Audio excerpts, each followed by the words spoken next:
A new twist tonight in the investigations involving the president's son, Hunter Biden. Find out who his lawyers are set to meet. An investigation into the president's son is getting more intense tonight. Multiple sources tell CNN that Hunter Biden's lawyers are set to meet with Justice Department officials next week.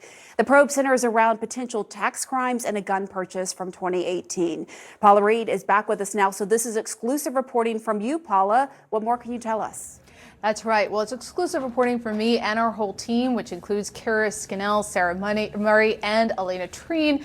But this is interesting because this meeting was actually requested by Hunter Biden's legal team. They're looking for an update on this case.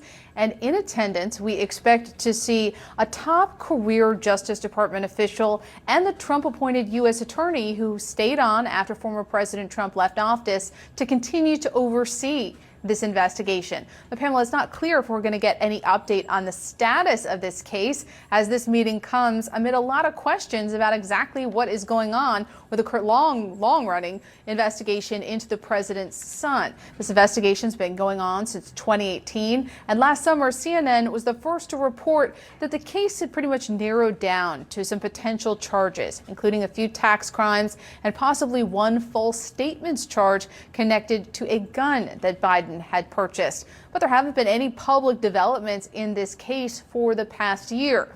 But over the past few months, especially as this case has kind of gone dark and Republicans took over the House, you've seen the Hunter Biden legal team taking a much more aggressive, forward-leaning approach. They've been much more litigious. For example, here they're also leaning in, requesting an update.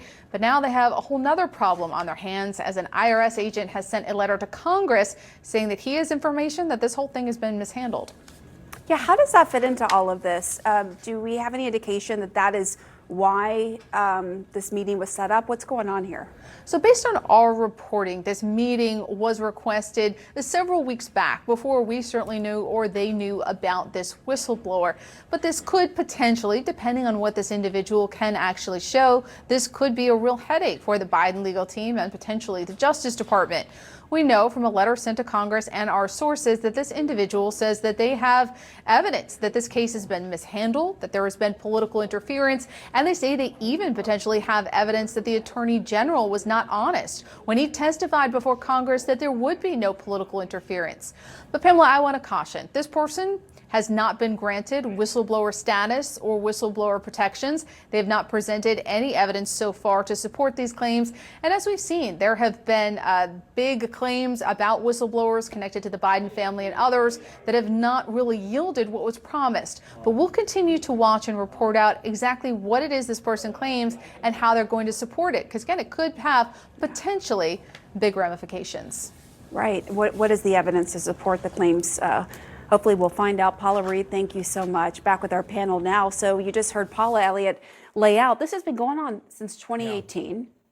It's been a while. Why do you think it is taking this long on these potential tax evasion and gun charges, if that's all it is, as our reporting indicates? And what do you make of this outreach for the meeting? So my guess is that the outreach for the meeting is that Hunter Biden and his team want to have an opportunity to influence the Justice Department. It's not uncommon for people who are under investigation to come in and try to explain themselves and say, well, look, here's extra evidence and paperwork you may not have available to you. Here's what I was thinking at that time, which is going to be a critical element of what the Justice Department would have to prove. They'd have to prove his intent. And if he can make a case for saying, no, I did not have criminal intent here.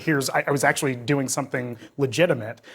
It might be in his interest to do that. So that's probably what you're seeing here. Maybe it works, maybe it doesn't, but it's not uncommon at all for people under investigation to meet with the Justice Department. But are you surprised it's 5 years on and? A little bit, because, look, if it is in fact a misdemeanor or, not very serious, right, firearm charge or tax charge, that shouldn't be that hard to build. It's a couple pieces of evidence and a couple elements of the offense. It's just not that hard. You're not talking about, like we were the last hour or a few minutes ago, racketeering or something like that. It's relatively straightforward. Yeah. So I don't know if it's a political influence thing. I don't know if new evidence emerged from a seashell in the ocean. I don't know. Yeah. And we'll just have to see what emerges. Thing is we don't know everything. Yeah, and the key point about you making clear that it's 5 years on, Paula mentioned this as well, is that this is a Trump U.S. attorney holdover, intentionally so. The Biden administration made sure that the U.S. attorney in Delaware, which is the one overseeing and investigating the case, was kept on from the Trump years in order to try to separate itself from, basically recuse itself from the investigation without actually appointing a special counsel. Right. It knew what the optics would be if they brought in a U.S. attorney who was appointed by Biden, obviously. But the reality is that this investigation is going on at DOJ. The Republicans on the Hill, they have their own investigation going on. And I asked Congressman James Comer, he is a Republican chair of the Oversight Committee, about what they found now 2 months into their investigation of Hunter Biden. And here's what he said. You have been investigating members of Joe Biden's family and their business with the Bidens. Have you found anything illegal while he was actually in office? Well, we found a lot that's certainly unethical. We found a lot that should be illegal. So he said, we found a lot that should be illegal. What does that tell you about what they're really after here and where they are? Well, he didn't answer your question, right? So he didn't say, yes, we have it and you'll be seeing it shortly. And, part of the job, I think, of partisans in particular on an issue like this is to raise questions. And I think that that's going to overshadow any actual kind of legal ramifications, is this effort that is just deeply tied to the president and the dislike of the president and his family and the belief that they're corrupt. And that has to be kind of played out in public. And I think congressional hearings is where you're going to get the most bang for your buck. Right, muddy the waters, raise questions. But That's what they're here's doing. the difficulty there, and I think this has been kind of what, heading into the new Congress, I really wanted to watch, and is what's been kind of fascinating to watch play out behind the scenes, is you can raise all the questions you want, you can make all the promises you want on a campaign trail. Running an investigation, even if you have subpoena power, is hard. It takes real work. It takes real personnel. It takes real talent on the personnel side of things to actually build these things and put them together, particularly when you've said unequivocally and explicitly on the campaign trail that this happened.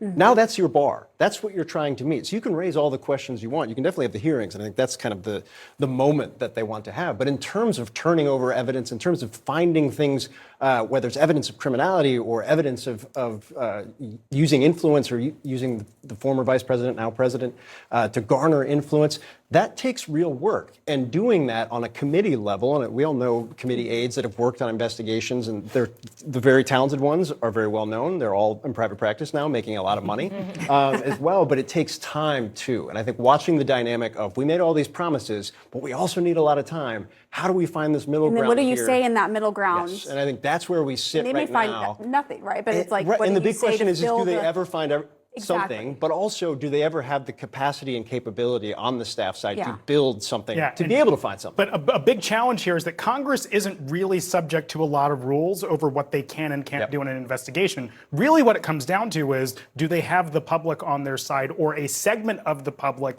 that they are hoping to appeal to in carrying out an investigation? As long as they have that, for the most part, they can kind of do anything in a It's the criminal churn. They investigation. want in to a keep the congressional. churn going. And and they are today, right? They sent this letter from the Judiciary Committee and the Intelligence Committee on the House to Secretary Blinken, asking him what his role was in crafting that letter that said that cast doubt on the Hunter Biden laptop. Worth noting, he wasn't in the administration at the time; others weren't in the administration. But it's all in an effort, right, to try to keep the intrigue and raise the questions. Right, which, as we know, is important when you have an incumbent who looks like he might be declaring he's going to run for re-election. That's coming up in a couple of days. So this is not an issue that anyone wants to let go of, who especially is a critic of the Bidens. All right, everyone stand by.